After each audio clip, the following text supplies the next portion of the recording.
I started this whole mess by scrolling through our curly hair. Maria's been struggling with her frizz for years, so I jumped on the subreddit to find some ideas for a special haircare gift. By chance, one of her selfies was the top post. It was captioned asterisk the lion's mane behaved itself today. I was in the lounge and Maria was sitting in an armchair, glued to her phone. I just gave the post an award for fun. A few seconds later, she grinned and kicked her feet, like she'd won the lottery.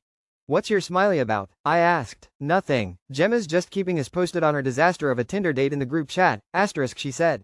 Another one? She gave me that I know right, asterisk shrug and went back to her phone. From then on, I started stalking her profile every day. Whenever we were in the lounge together, I'd award her posts and watch her light up.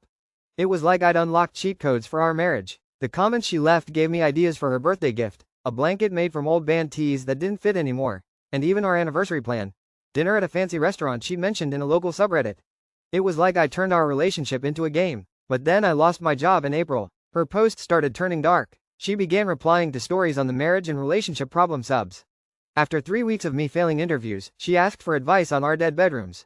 I didn't need the reminder. I knew she shared stuff with strangers online, but if I confronted her, she'd just make a new account and I'd lose my window into her thoughts. Her posts gained traction, and she built a core group of fans. Every post started with "things have gotten worse." She shared secrets about my past, my family's history of problems, and my conflicted thoughts about everything. Then she journaled about how I'd snapped over little things, even threatening violence. That made me more anxious. Our home became a minefield. Then came the gut punch. A post titled "I am terrified of my husband." You can imagine what would happen if a Reddit user just went silent after that? A scandal, an investigation. I calmed things down by cooking a romantic meal. Over candlelight, I told Maria how sorry I was for dumping my frustrations on her. As a kind gesture, I even used savings to buy that haircare package. From that night on, her posts got more positive. She wrote that we had a long way to go, but things were looking up.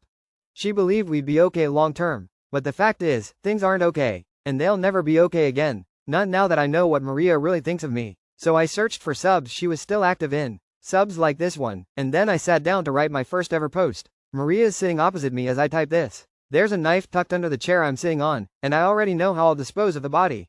Now it's just a matter of waiting for her to notice my post and realize what's about to happen. So, if you're reading this, Maria, it's time to look up.